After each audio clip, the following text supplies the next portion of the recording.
Welcome to the podcast where we talk about all the things that are hidden in the shadows. This is Isaac. And this is Megan. And on this episode, that's not so long from the last one.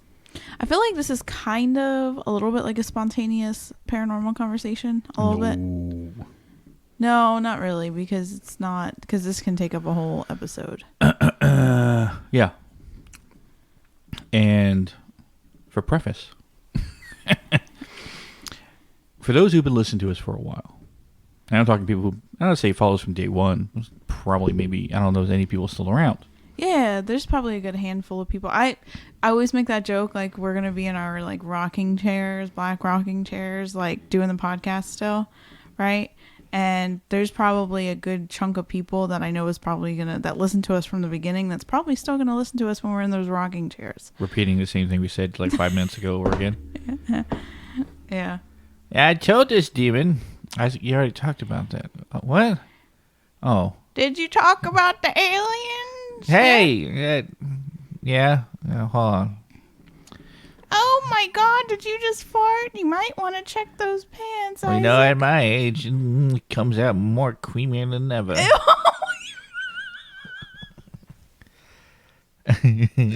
Stick around to find out if Isaac has creamier farts. Ew, that's so gross. Yeah, what the fuck are you doing?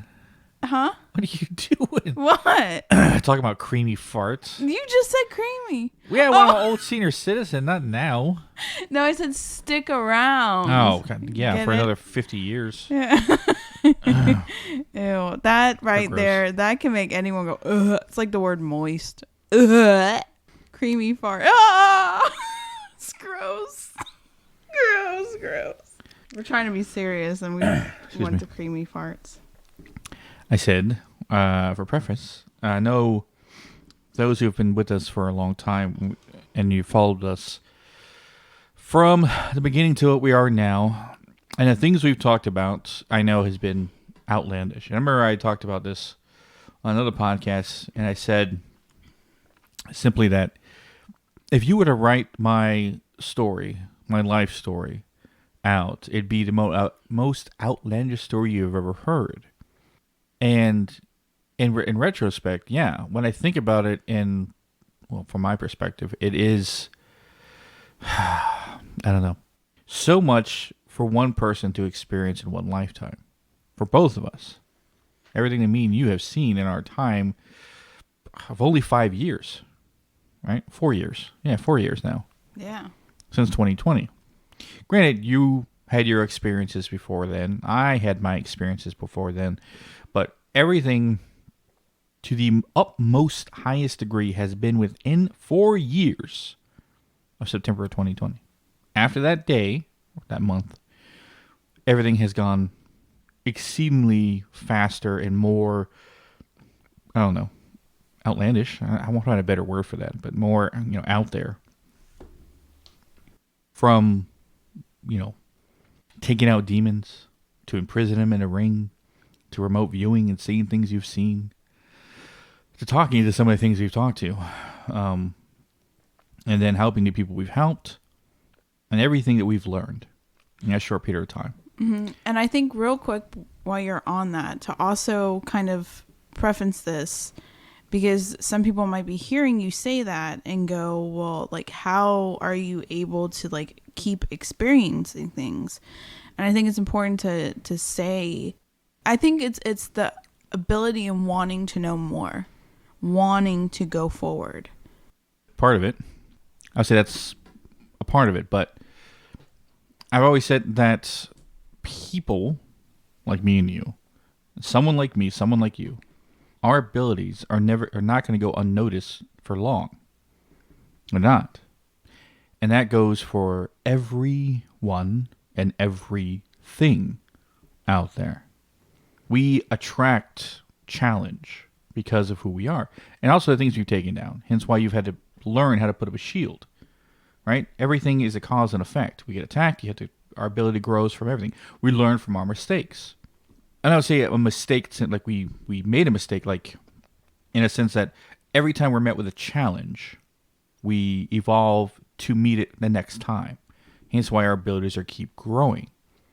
Mine has grown, yours have grown, right? Now I got all my elemental side abilities and how strong I am with them and stuff like that. How we're able to mold the ring in a sense. Well, not the ring per se, but the world inside of it, if you want to look at it that way. But I say all this because I've taken everyone, because if it's up to you, most of the stuff wouldn't be out there. But I've taken a lot of people down the rabbit hole.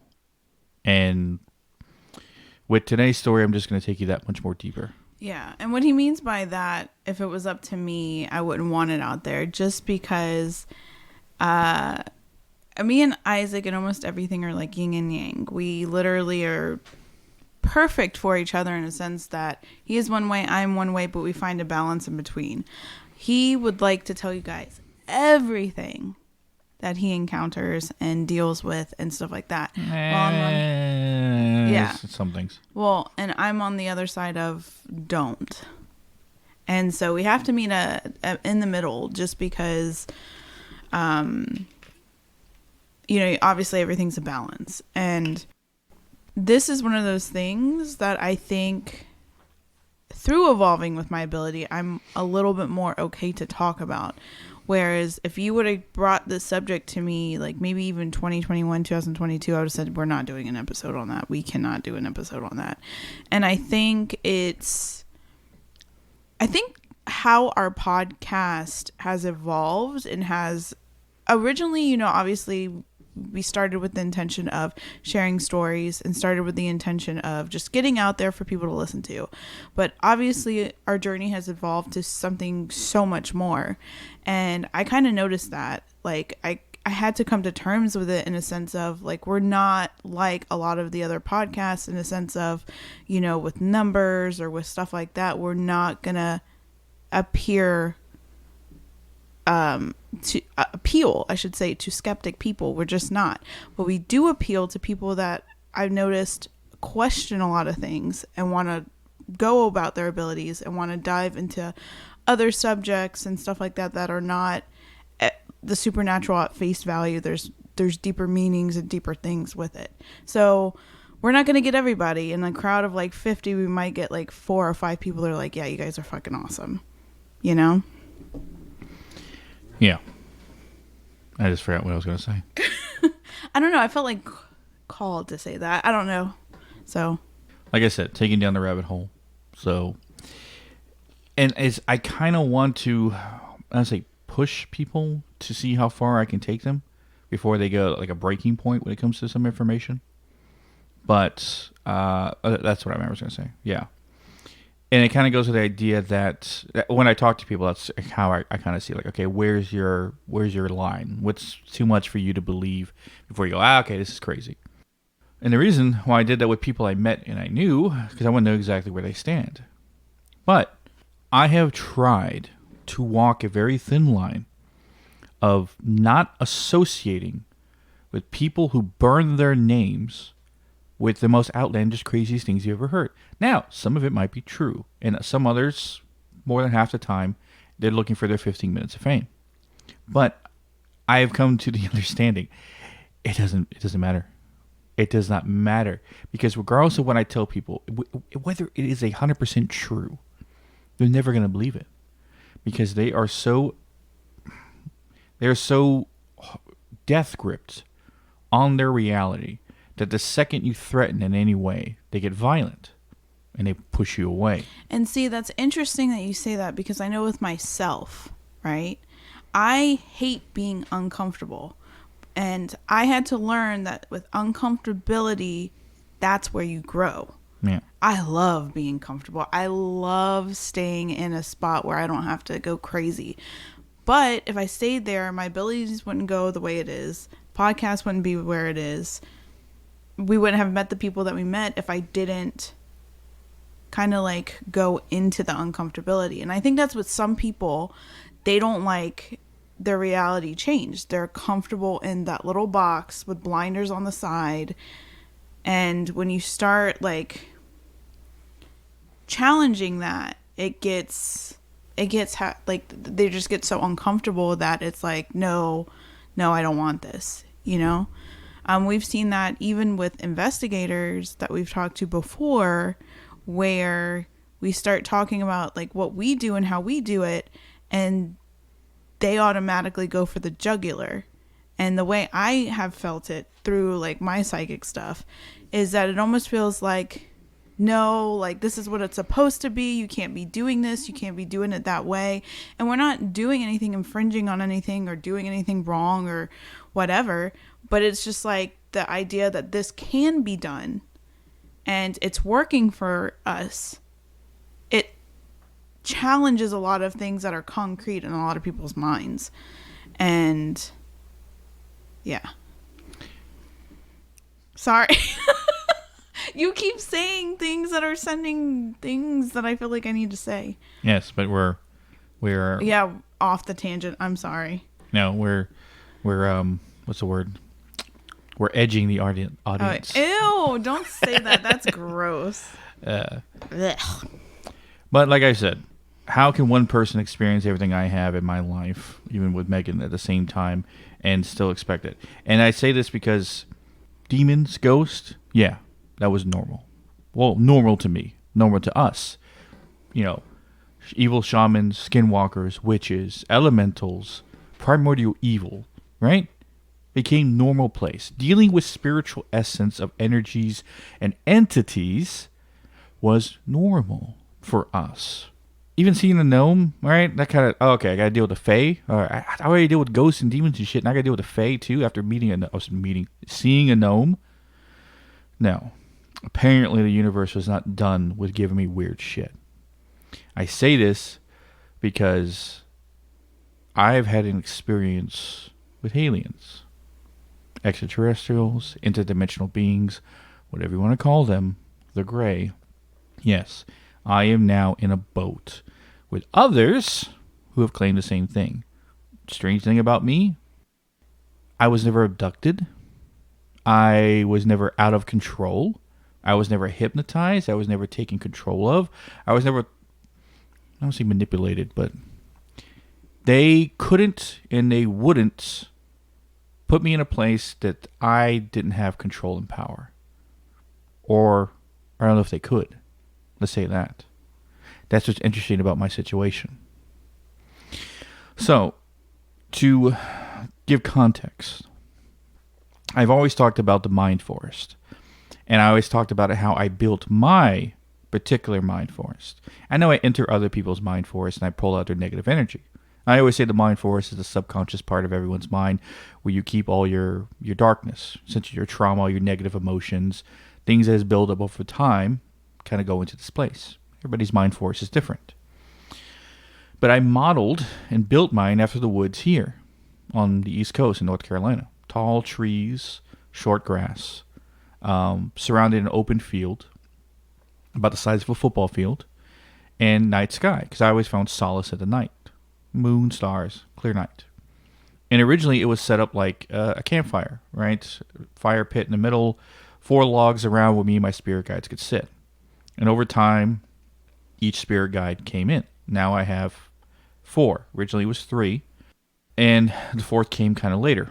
And she was important because Nahanano was my spirit guide who's been with me the longest. According to her, she was my first. And from past life regressions that I've had, my soul is ancient. Not old, ancient. Like ancient Mesopotamia, maybe before. So I've been here a very long time, according to past life regressions that have had done.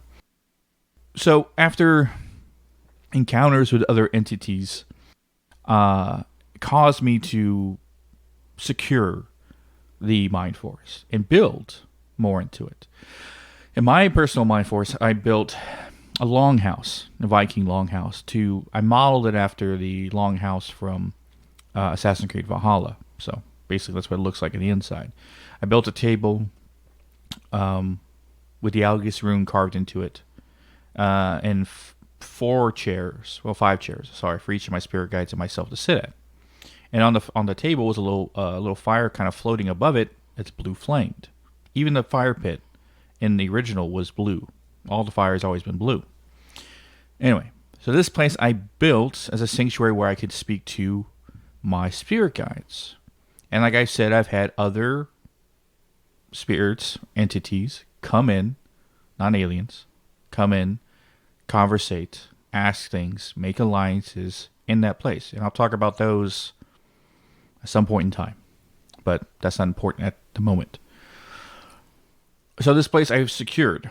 And one thing I did is because one thing I learned is that anything I can do, Megan can do not so well. Oh, not as good. Let's say that. Damn. Okay. But everything that you can do, Yeah. I can do. Not as good, right? But kind of okay. And I explained that because I was able to put a shield around my mind forest. But when I built the longhouse, what I did is that the place that it was originally felt like it was on the ground, like a field. And what I did when I built the longhouse, I kind of built up the ground to put it on top of a mountain. Or it was always on a mountain. I'm not 100% sure. But I put a shield around it to protect it. And this shield would not allow anything of negative entities in. So it's secured. A security system. Okay. So that was that, how it's set up. Now, the catalyst for the whole reason of the Greys contacting me, they met me in that mind forest, in that place. Not in our third dimensional space. I didn't see them, with waking eyes. They found me there. And the whole reason they came to me in the first place is a slew of certain things. But the first thing was the Grey that I took from Northeast Creek Park. I talked about in a previous episode how when I pulled this thing from the crossroads at Northeast Creek Park, it was a cylinder form of energy. When I cut open was a Grey inside. And all he said to me when I have him in the ring, I chained into this concrete slab, stone slab. He said, nothing in this place is from this world. I think he was talking about the stuff inside. But that's all he ever said to me. So I took another alien entity, not a Grey. His skin was more tan, from paranormal investigators that are also alien enthusiasts. They were talking to me one time, and I was able to pull something from them the moment I started talking to them in a live interview kind of thing. Took it from them, put it in the ring. The scary part about this entity is that when I asked him what was he doing there, why was he following this family around, stuff like that, the original Grey that I took back almost 2 years ago now told him to shut up. Don't say nothing. And mind you, they're not talking with their mouths, they're talking with their minds. But it's not like they're talking to me psychically. It's almost like their voice in their head is out loud. It's the best way I can describe it. Anyway, the part that is hard for people to swallow with this is the entity was selling lies about the tall whites or the Nordics to push racism was why he was doing it. He said to fuel the hatred mankind has for itself or for each other. To think that there is an alien race out there that is a white person, blonde hair, blue eyes, perfect, that is a superior entity to man, that looks like white people, was why he did it in the first place, why they were pushing that narrative. Now, that will come important later on when I talk about the Greys that I met. Anyway.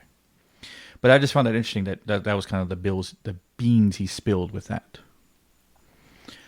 So, after those two were taken, imprisoned, I met my sister, Julie. And if you listen to her interview, why I call her my sister, is because our relationship feels like we were siblings in past lives, or even like our souls are related, like a spiritual family. Right? That's why I kind of see her as my sister. And I'm going to call her that. But she came into her own with her own abilities and her own strengths and stuff like that, getting stronger, able to put stuff into the ring, able to travel to the ring, drop things off, leave, come to and fro, over and over again. And of course, power like that is not going to go unnoticed. So she actually had a Grey come to her house and with evil intent. Not 3D. Just perfect. Not 3D. Like Megan, Julie's ability to take dark things is not in the physical realm. It's in the ether or the fourth dimensional plane, however you want to say it. Right? Where spirits are.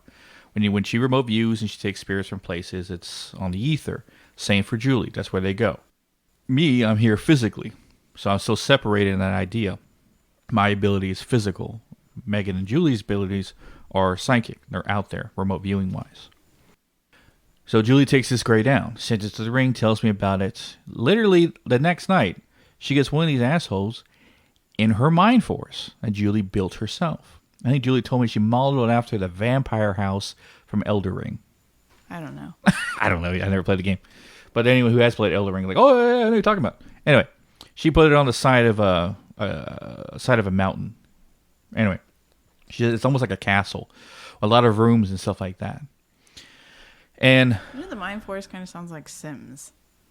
my mind force? No, like the ability to change the thing and create. Well, for us. That's what it sounds like. I don't know if anyone else has that kind of ability to do it, but then again, no one sees it as clearly as I do.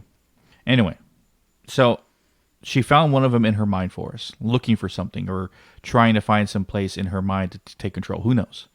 And after she basically, beat the crap out of this guy and sent him to the ring.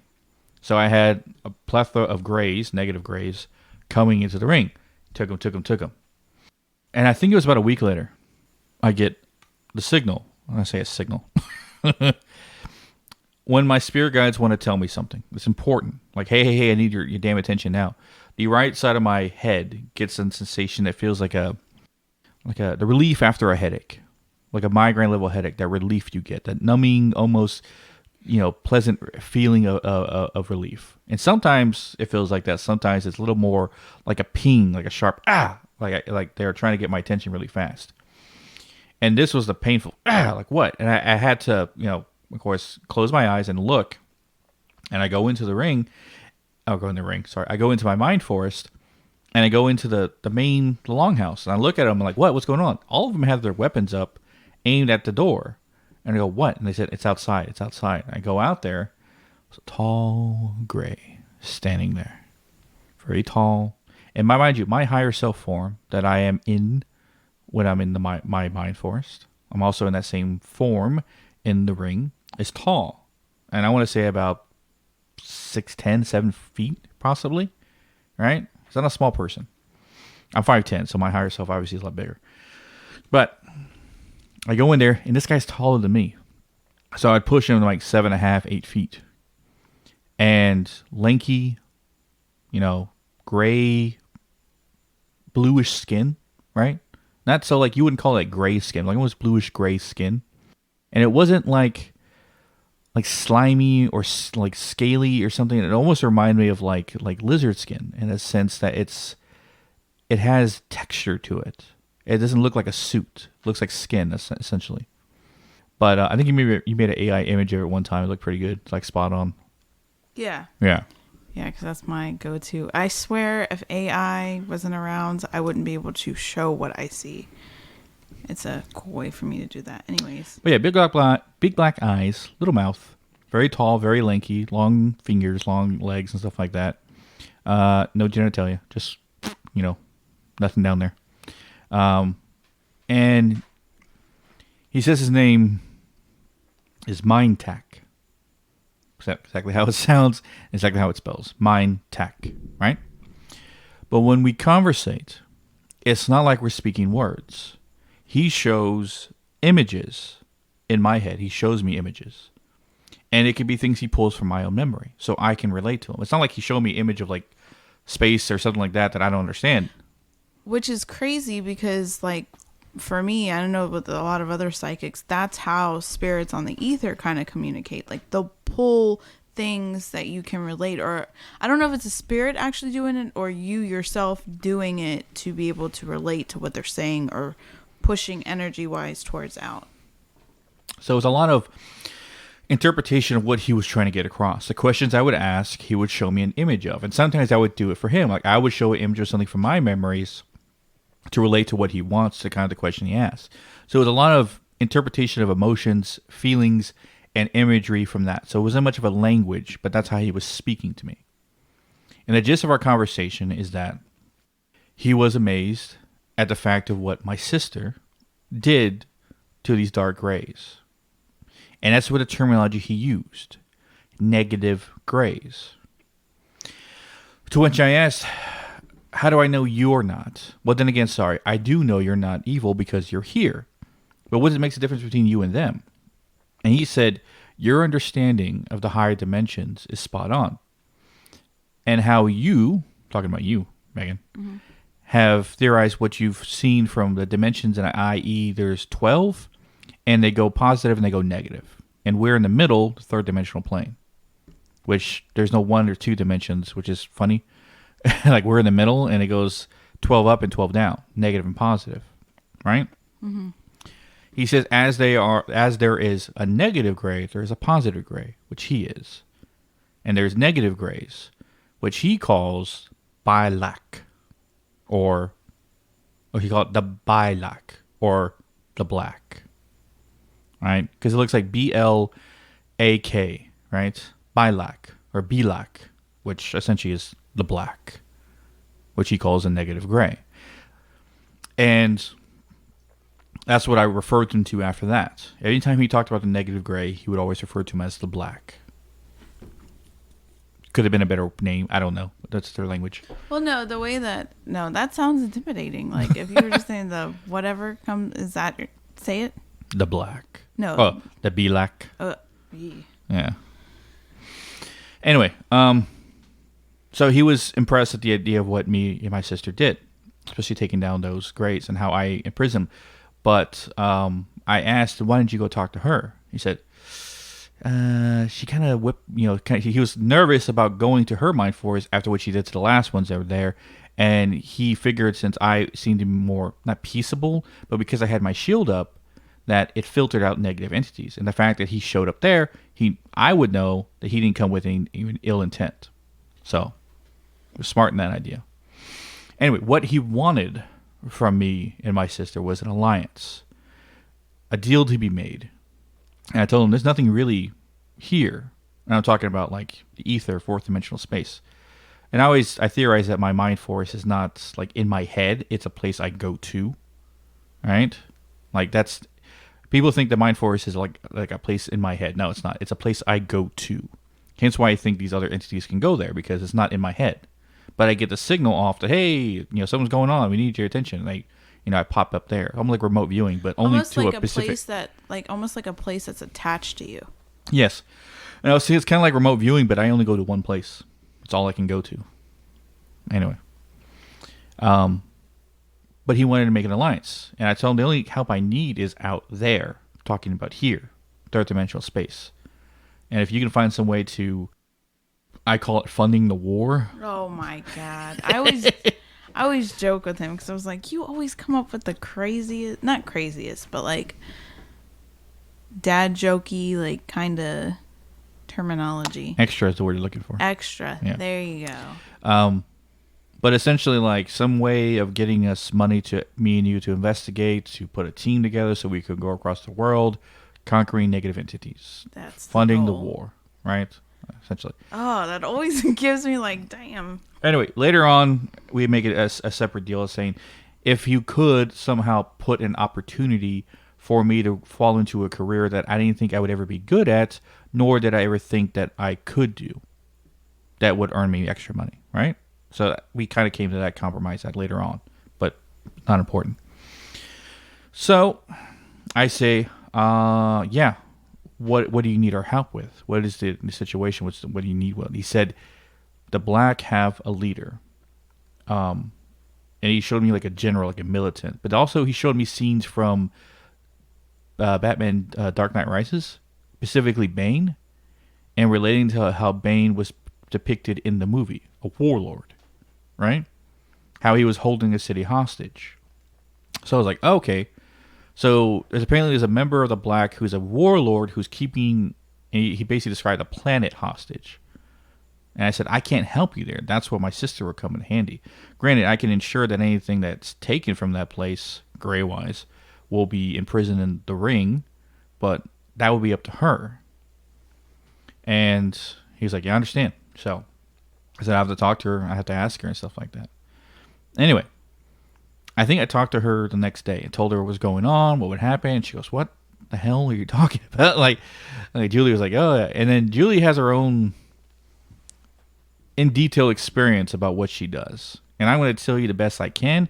And what I'm about to tell you when it comes to her and what she did, yeah, it sounds like it's from a fucking movie. That's the best way I can describe it. But, so I literally, while Julie's preparing to go after him, what she needed from Mind Tech was the image of his face so she could find him, or at least know where she's going. Before that happened, though, well, literally almost the next day, Mind Tech shows back up to my mind forest with another gray. And I go, who's this? And he shows me an image of me and my brother. I was like, oh, this is your brother? And essentially he goes, yeah. But what's strange is that they don't reproduce in the way that we do. And he never really went into detail on how they do. He just said they don't, but qualifies as brother, I guess. I don't know. His brother's name was Karloff. Right? And what's funny about his brother is that his brother's job... Oh, sorry, something I forgot to mention. Mind Tech is a ambassador or liaisons. What's the word I'm looking for? Yeah, I think that's... I'm not saying it right. You know what I'm trying to say. Yeah. From the positive gray. The positive grays to recruit people to help them in their war.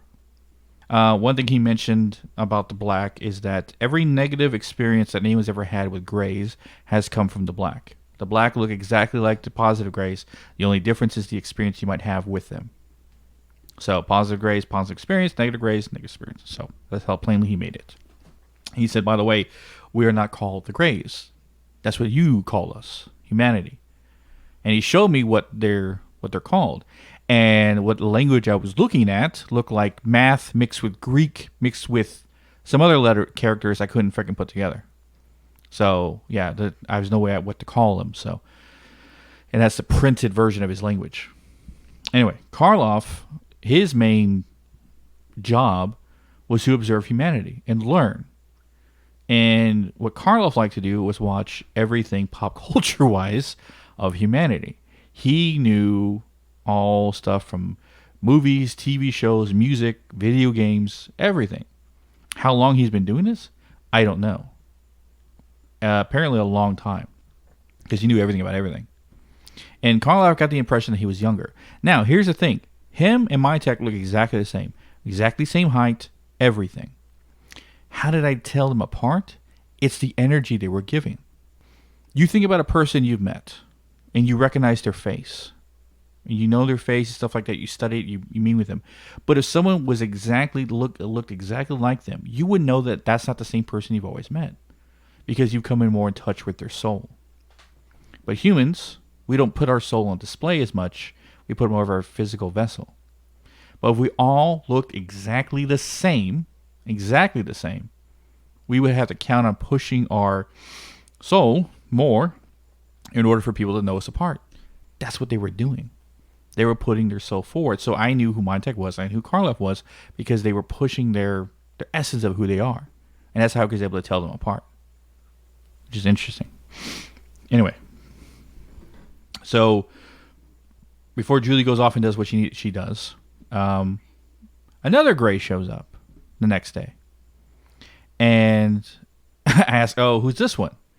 And I also meant when I said no genders, right? But for some reason, this one wanted to be considered feminine and come off as female. And she said her name was Tylek. And I said, wait. Tylek, Mindtech, Karloff. You guys don't have syllables in your language? Right? I made that joke. And he kind of laughed and he says, no, our language doesn't have music. Your guys' language, humans, has music. Right? How our language sounds, the words we say, how we say them. It's almost musical. And also with the fact that we do have music. And he said that's one thing the majority of other species are jealous of when it comes to humanity. Is that we have music. He said it's like a soul singing our music. And that's one thing they do not have is music. And it's funny because that's a question I've always had. Like if someone said, if you get abducted by aliens, what was the thing you would ask them? I was like, yeah, what do you guys listen to? What music you got, right? I'd ask them that. And now I know the answer. They ain't got shit. I was like, oh, jeez.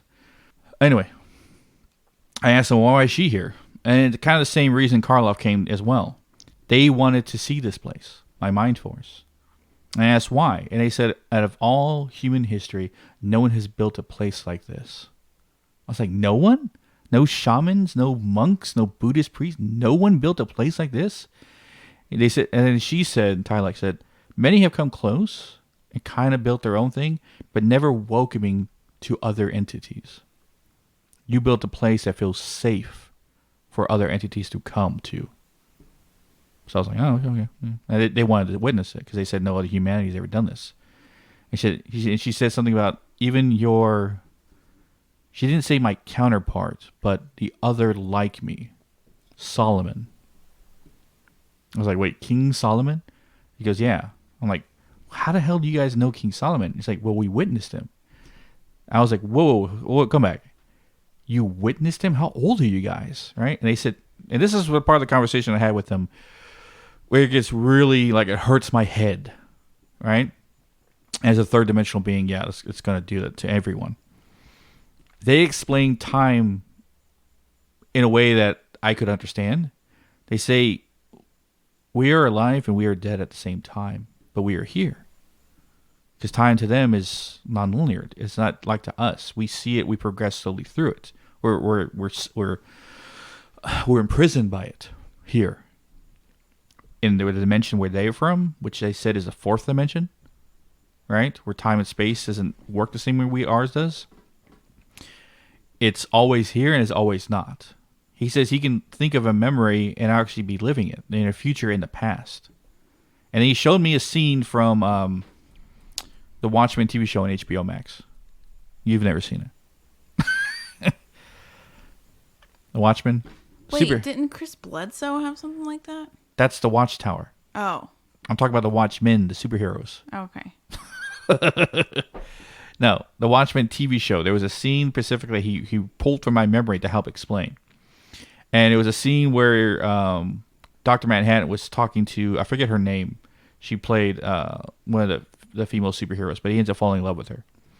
And he laughs, and she goes, what's funny? Something someone reminds me of later on. And what he's laughing at is he's seeing the future with her talking about the first day they met, which is the date that he's on at the same time. But the fact of how he sees life, he sees it all happening at the same time, though he chooses what time to live in at certain periods. I was like, what? And he said it's hard. He understands how it's hard for a third dimensional being to understand, but that's how they exist. They've seen humanity as it is now and how it was then and what it's going to be. And even if they would tell us everything, it would never change anything because it's always going to happen that way. It was like started hurting my head, some of the stuff he's talking about. And granted, I'm not that smart when it comes to like quantum mechanics and all that other stuff, but he did the best he could, making me understand. So like I said, with Julie experience, I had to get her on to explain what she went through, but because it was lengthy, I'm going to give you basically a short summary. So she remote views into another, well, not another world, but where she remote views is on the fourth dimension space. And she goes to another universe, which tells me that there are planets and other life in a higher dimension than ours that are living the same way we are, which is not too far-fetched to think about. They just view time and space differently from us, but how we view time and space is differently from them. And higher dimensional as you go, so forth and so on, how they're going to view it. Anyway, she finds a planet that's, she said, it's almost like she witnessed it being imprisoned almost by, she said, like alien ships. And the way that she was able to stop them was like she basically found who was in charge, busted in his room, scared the shit out of him along with all his other higher ups there. And she basically took him out and sent the guy in charge, the general, or the warlord, to the ring, which I took care of, prison, all that stuff. But one of them was he put his hands up and basically explained to her that he was just following orders. He wasn't part of this. He never wanted to be. He was forced into it. So she took that guy down to the planet that they were kind of like keeping prisoned. And the aliens there, not all grays, mind you, there were some different kind of beings that she described it. And they said, well, if the black comes back, what are we going to do about it? She says, well, she got to put like an obelisk and saying, if you touch this, and she was talking to the main guy who's kind of a defector. If he touches this, that kind of sends a signal for her to say, hey, to come back. So she has more details about it, but essentially that's what she saw and that's what she experienced. And I know what I just told you is like, what the fuck? But like I said, I've taken you down the rabbit hole. Let's see how much further we can go. So that all happened. Mind Tech stuck to his word. He says he's going to try to do what he's going to do. And the funny thing is, the first time he said goodbye to me, before Karloff and before Tylex showed up, the way he said goodbye was strange. It wasn't like he like slapped me in the face or something, and spanked his ass or something. It wasn't like stupid. What he did is essentially he put his hands on my shoulders, and then touched his forehead to mine. I was like, what? And I guess that's how they say goodbye or whatever. And then he disappeared. Could you imagine having to do that with everybody? Yeah. Like, dink, right? So it does do hard like a headbutt. And then the last time, one of the last conversations we had, he did it again. And when I realized what he was doing, he was touching his third eye to mine. But one of the last conversations I had with him, he was telling me that how we choose, our souls, choose to be human on this third dimensional plane. Souls choose to live as beings in the fourth dimensional plane. But you have to earn that place up there. So you have to make your way up.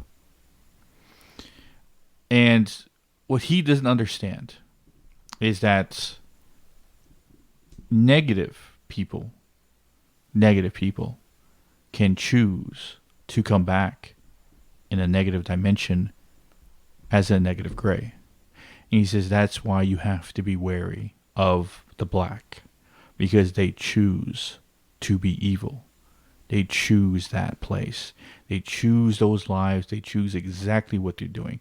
And he says whether it's a thing of balance or something beyond their knowledge that they don't understand or know, right? He says beware of them more than any dark entity that you'll come across, more so than demons. Demons are made of darkness and evil. But these negative grays, the black, choose to be that way. They're not born this way. They're not designed that way. They're not made of evil. They choose to be like that. So beware of them. And then the kind of sensation, he didn't call me brother, but that was kind of like the vibe he was giving off. Like, hey, beware, careful, brother. Kind of like that kind of mindset. So I was like, all right. And then he asked if he could come back to my mind force whenever he wants. So I was like, yeah, you guys got an open invitation. Because one of the last things he did before he said goodbye, he showed up with all this machinery stuff. Right?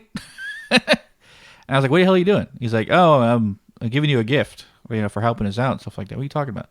So he ended up building, which took like a couple of days, like these Tesla looking towers. And anyone who's looked into Nicholas Tesla, why am I saying his name wrong? Telsa, like think of Tulsa. Tesla. Tesla, yeah. Tesla, Nicholas Tesla. Which you should do an episode on him because he's got things he talked about and things he should. He's out there.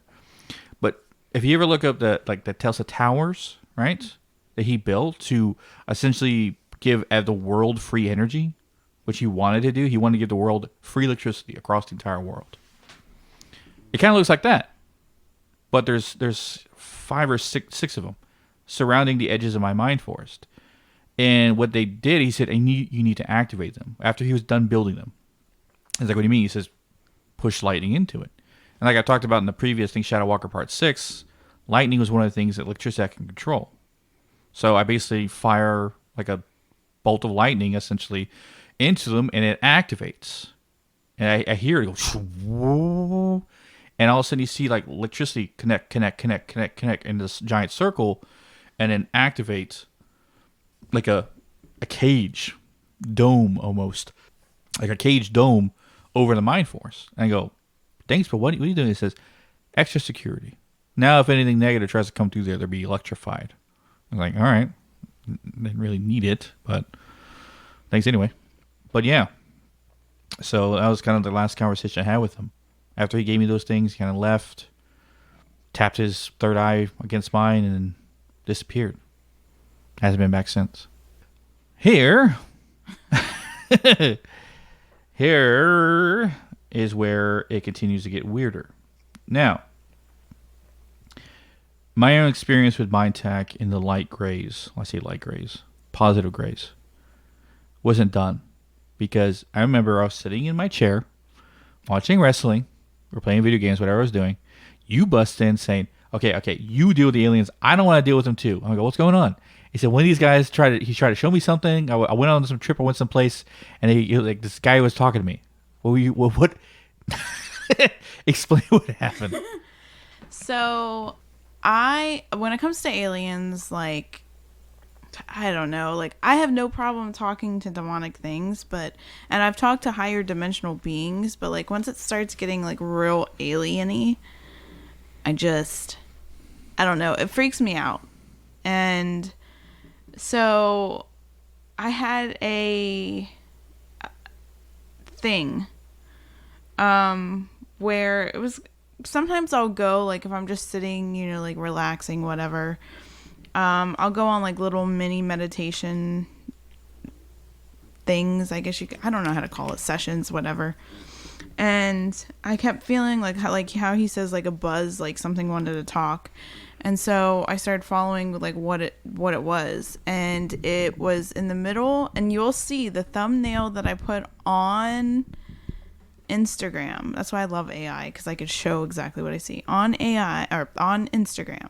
The thumbnail that I used that an episode would be out Friday is where I ended up. So it was like this canyon thing, and I don't know what it is about canyons and almost like Arizona, New Mexico area. I always end up in these like canyon areas, and I don't know exactly what that's supposed to mean. Anyways, so we're in this like little area that's like, I don't even know, like a little mini room inside the canyon, right? And so I see this hole. It's super deep. It's just like pitch black. And because of this meditation, whatever it was, this is what made me want to cover like the mysterious holes that pop up around the world, like Mel's hole and stuff like that. And I go, and there's these grays, like 4 of them, and I didn't feel like they were bad or anything like that, but they were all around this hole, and they were kind of like showing me like, look, right? And I didn't get, like, I knew they were trying to talk to me. How do I describe it? There wasn't words being said, but I could read the energy, and I was able to understand what they were talking about, if that makes sense. And everyone's probably going to laugh at this next part, but it freaked me out. Like, it freaked me out. So I'm just standing there kind of like, well, what am I supposed to, like, what am I supposed to do here? Like, why am I here? And so the one main guy comes up to me, and he points his finger, and it looks so much like, when E.T. goes E.T. phone home and the finger glows? He took his finger and was like really close to my third eye and started emitting like this energy. And I was just like, okay, like, what the hell? Like, I don't want, what are you doing? Like, and as you can tell, this makes me like kind of like uneasy even talking about it. Anyways, so I don't know what the point, because I talked to Julie about it because she has more experience with like alien stuff. I was like, I don't know what the point of that was, and stuff like that. And I don't know, because we always talk about psychics read energy, and from what you've told about them, they obviously are very good at pushing out energy almost as a language. And so I don't know if his little finger touching my third eye is like maybe being able to read their their energy language. I don't even know. Well, on that, remember you had me go into your mind forest? Yeah. Because you thought he was in there. Yeah. Mind you, the alien I saw in your mind forest, because Megan's mind forest reminds you of the woods of Virginia, and there's still that big old giant cell that I originally built there for everything that you body bag. But over in the other area across from it is a little open semicircle of like shrubbery, trees and stuff that kind of build a perfect hiding spot. You walk through a little overarch area of natural plants, through that, and you end up in like I said, like a circle clearing area with the furthest back wall like the side of a mountain or like a rock face. And a natural cropping of rocks is a perfect seat there, where your main spirit guide, Mary, is sitting. She's sitting out there. And you always described her as like from the biblical times. Not Mary Magdalene or Mother Mary. No. Her name's Mary. From that period of time. She kind of says Mary was kind of like John back then. Like everyone had it. Anyway. And next to her, where she's sitting, is a door. This door opens into a room. And a room inside the cave, essentially, doesn't have cave walls or cave anything. It looks like a wooden floor, wooden walls, wooden roof of a room. And in this room, there's a computer. And that computer has access to, I guess, your higher self. I don't know how you explained it one time.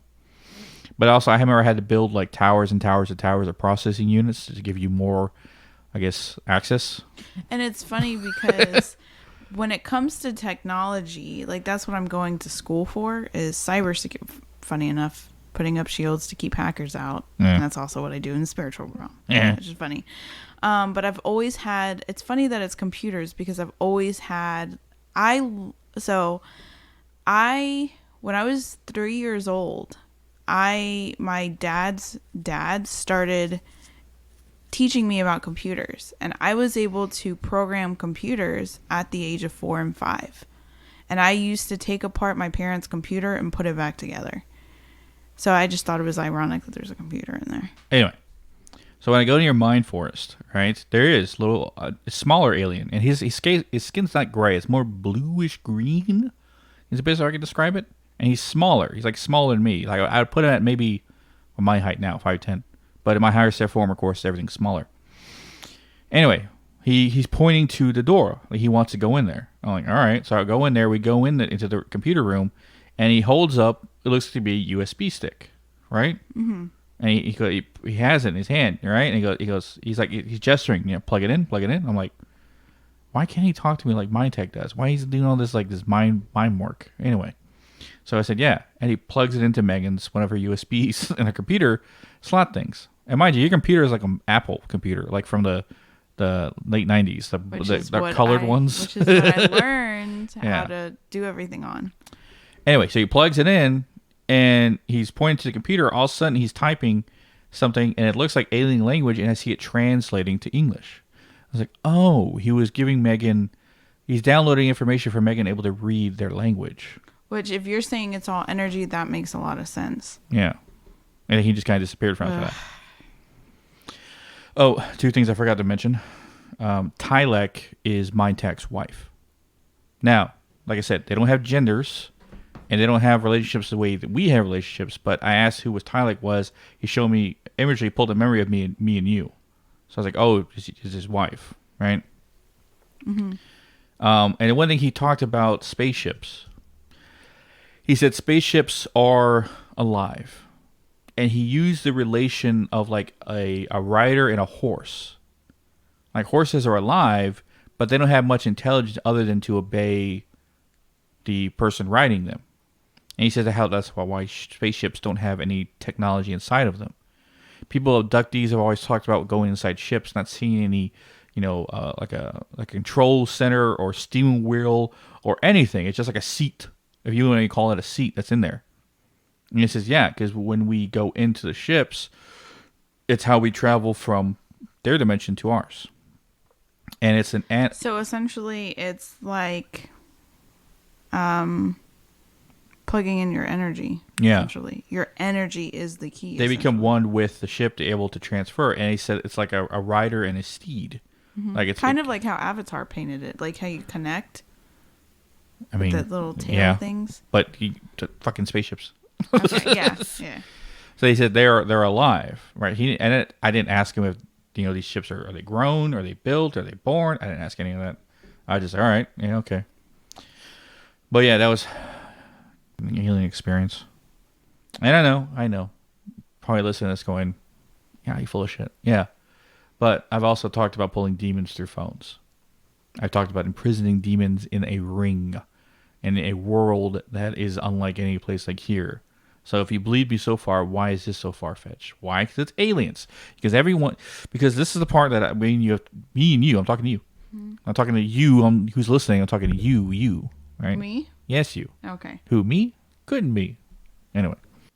There's so many people out there that have ruined the legitimacy of true people who've had alien encounters with crazy talk, with conspiracy theorists, with the most outlandish things you've ever heard before.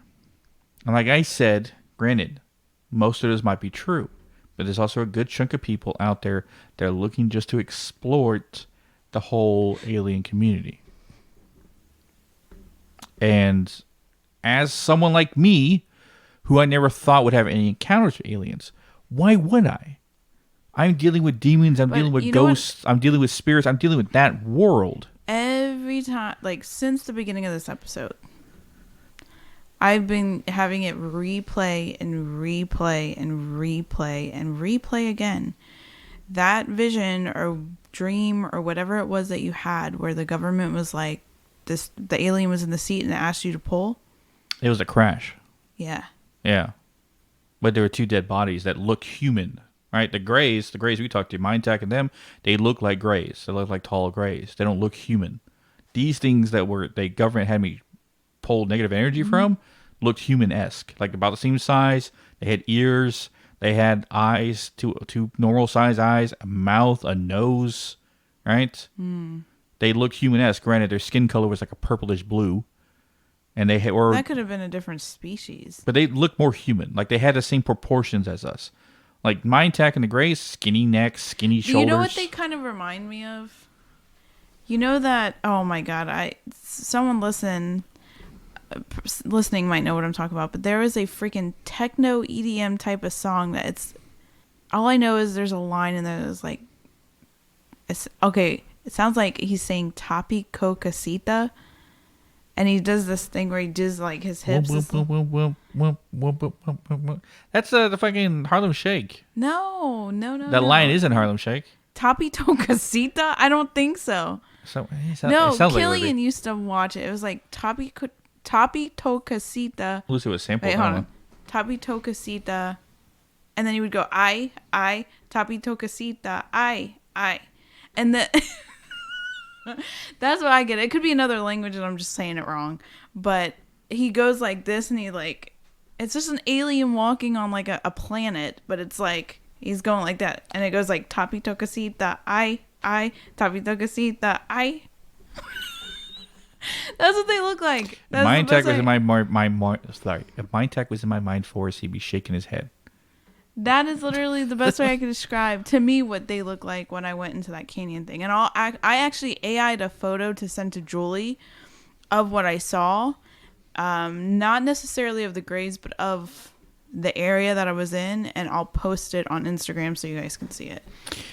But this is also the also harder part for people to believe is I have no evidence. I don't have any evidence of my ability right now. How does it make you believe that versus this? Because they didn't meet me here in a third dimensional space. They weren't physically here. Well, it's hard to prove anything through meditation. It's a meditation or vision or dream. It's hard to... This episode is going to already be out before Tommy's episode, but I talked about it with Tommy, Let's Get Freaky podcast. I talked about it with him. And like I said, by the time that episode comes out, this one will be out for a while now. Mm-hmm. One of the things he asked me was that he asked, what is the mind force then? I said, my mind force, I theorize that it's a place I go. Hence why the Greys can meet me there and also other entities that I've met in the past. They feel safe to go there because I've secured it. Or it's a place that I built, I created. I don't know. I just know it's a place I have 100% control over. And that's why they could be able to meet me there. But like I said, it's like remote viewing. I go there. So that's why they met me there. More than they didn't meet me here. And I remember I told my tech one of our few conversations we had, if you plan to meet me in third dimensional space, give me a warning so I don't open my door and there's a giant gray standing outside my damn door. Oh my god, that no. And he has to duck his head as he comes Well, through the that's door. funny because literally, I didn't even tell Isaac this, but last night, so sometimes I'll meditate before I go to sleep, and I was having a hard time going to sleep last night. And I was getting a buzz, like, okay, you're getting ready to go somewhere kind of like thing.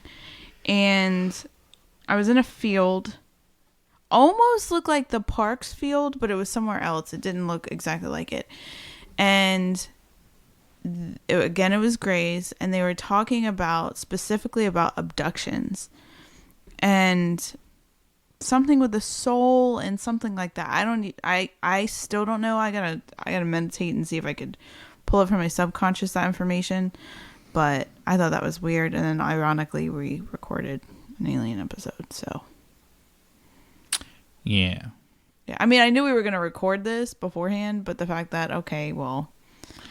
And why we seem so nonchalant about this whole experience is because, like, it's fucking us. Yeah. This is commonplace. Well, no, like I said, though, if I were to have these experiences back a long time ago, like 2021, 2022, I don't think I would have handled it the same way I handle it now.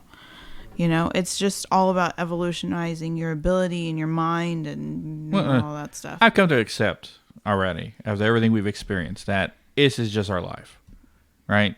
Dealing with shit like this, dealing with the things we've dealt with, all this stuff, it's just part of it. Because apparently it has to be.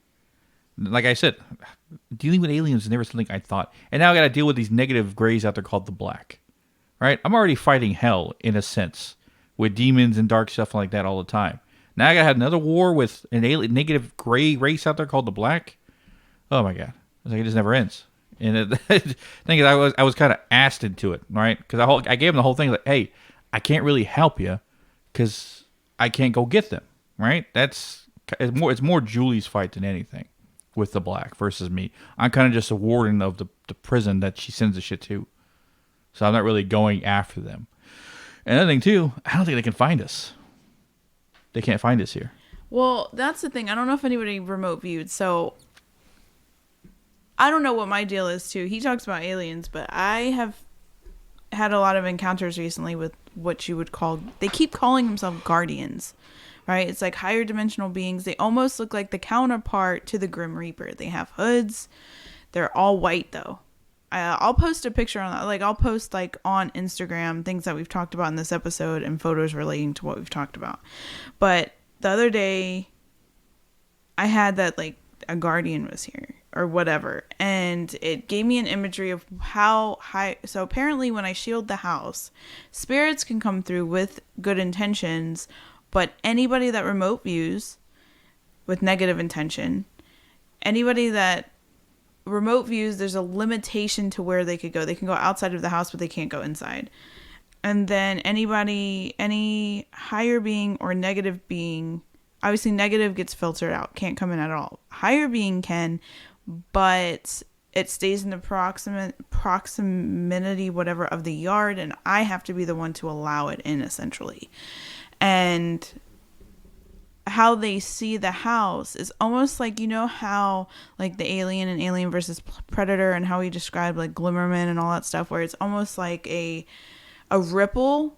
You can't see a house. You see the land and you see like a ripple, like a water ripple of where the house is, but you can't really see it. So when I would feel like stuff was outside, I would hear taps at the door. Hence that dream. I don't know if I said it on here, but I had a dream, long story short. Something was tapping at one of the doors. I let something in and it walked through the house. I think I said that last episode, didn't I? Or an episode before. And they walked through the house and then went out the front door in the dream. And that's, I think, what that guardian was getting at is like higher beings or anybody remote viewing or anything like that can't be allowed in until I allow them. And how they see it is like that. Does that make sense? But I don't know what these guardians are. I don't know if they're, to me, they feel like higher dimensional beings. But that guardian, and the guardian came up when we were at our last investigation too. And the way they painted it before is like literally certain plots of lands that are sacred or have a sacred kind of like energy about it, they have guardians that are like, I don't know, land guardians, I guess. I get your point. It's just like it's life we lived, apparently. And the thing is, though, all this stuff, my mind tech and stuff, happened this year, and it feels like ages ago.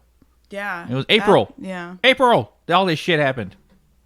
Sorry, I don't know why I got excited, but yeah, April. Literally, this stuff happened. March, April, and I met Julie at the end of last year. Did you? Was it last year? No, I think it was like the beginning of this year. It was not a long time ago. It feels like forever. Yeah. It just goes to show our relationship. Yeah. But it also shows how elevated her abilities had gotten. Yeah. Because she couldn't do this shit before she met me. Yeah. And now she's on par with me and you. Well, I think, I don't know. The time is weird. I don't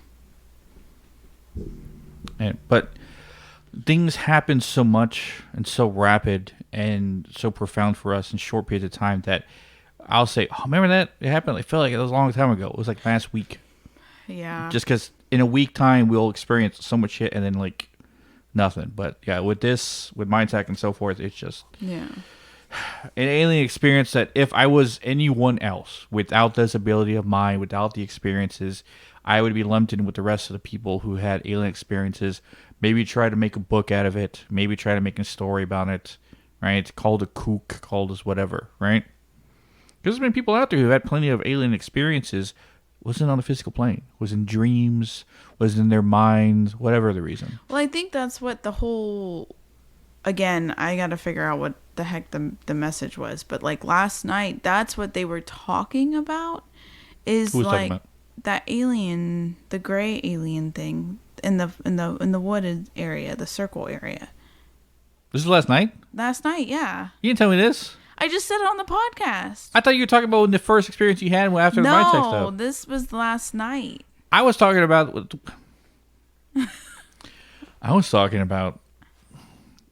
when, this was like months ago, when you met with an alien in the desert thing, and you freaked out and left, and he was in your mind forest, and I put the whole USB stick. Yeah. But that wasn't last night. No, but I just said, okay, guys, hold Isaac to this. I just said, like, I said, I haven't even told Isaac this. I literally had a dream. It looked like the park, but it wasn't the park. And I had a dream that these grays were talking to me, but like I didn't know exactly what they're trying to get at. They were talking about abductions and the soul. Like I don't know what they were trying to get at, but they kept talking about abductions and souls. I am paying attention. You guys heard it here first. This guy. I said I am paying attention. I don't remember you saying that. I might have associated with something that happened back then. So yeah, I was you may have just had a little brain shortage. I was like, what? Is last night they talking about this stuff? Yeah, because I literally said it's ironic because we're doing an episode. Oh, I know what happened. Huh? Now I know what happened. I didn't hear that part. Guys, you heard it. He doesn't listen to my stories. Pay attention. I have an excuse.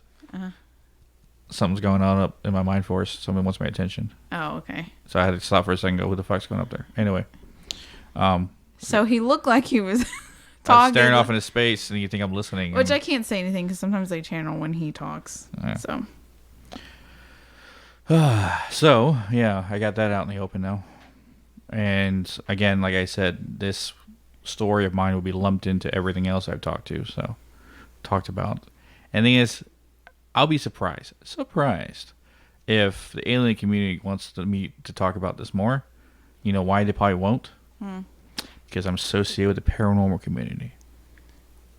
And because the paranormal community and the alien community don't mix well.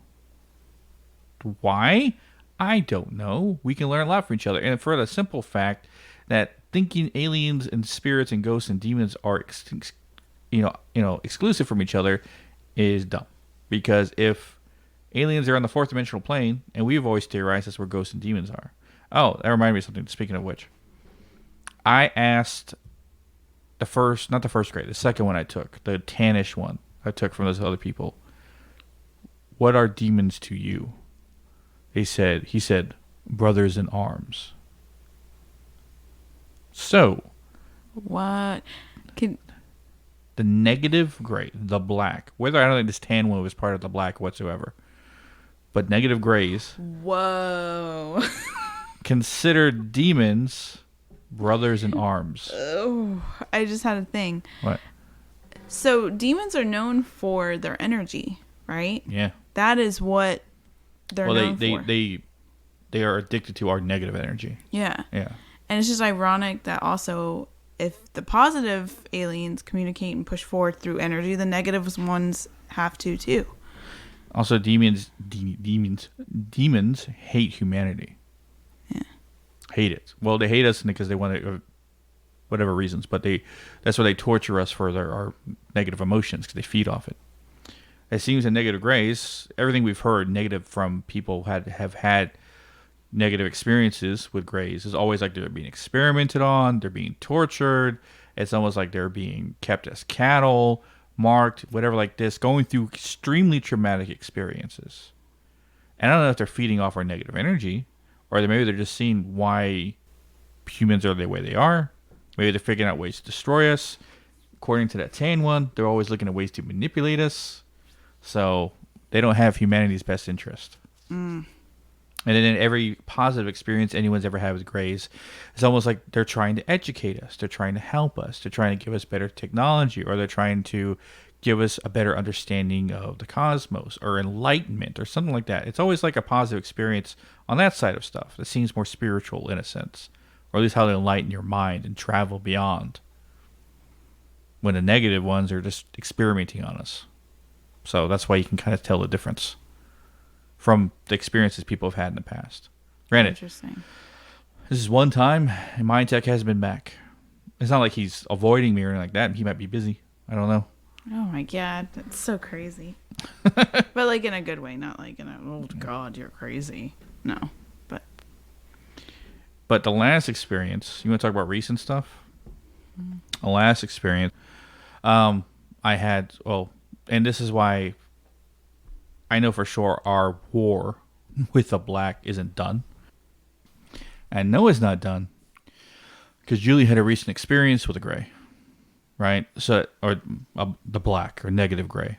They came out, they couldn't find her because the shield that you put around her place, same shield is here, penetrable, Faraday box kind of thing, kind of visible. And she sent him to the ring before he could do anything. So it tells me they don't know where she is. They can't find her, but they know this is the last place they encountered her. So that's why they keep going outside her shield. And if they're doing it now, this is a couple nights ago, then they're going to keep going. They're going to keep doing it. Granted, it's been about a couple months since that last encounter, which feels like forever. But again, it was only a couple months. But like I said, for us, we have experiences every single day almost. And so supposedly our battle with them is not over yet. Or it's mostly Julie's battle. But it's not over or done with. So there will be future stories about this, about Mind Tech and the positive grays versus the black. And one thing that I kind of wanted to talk about the episode in first place was not only to share this experience, but also because I don't know if anyone else in the world experienced.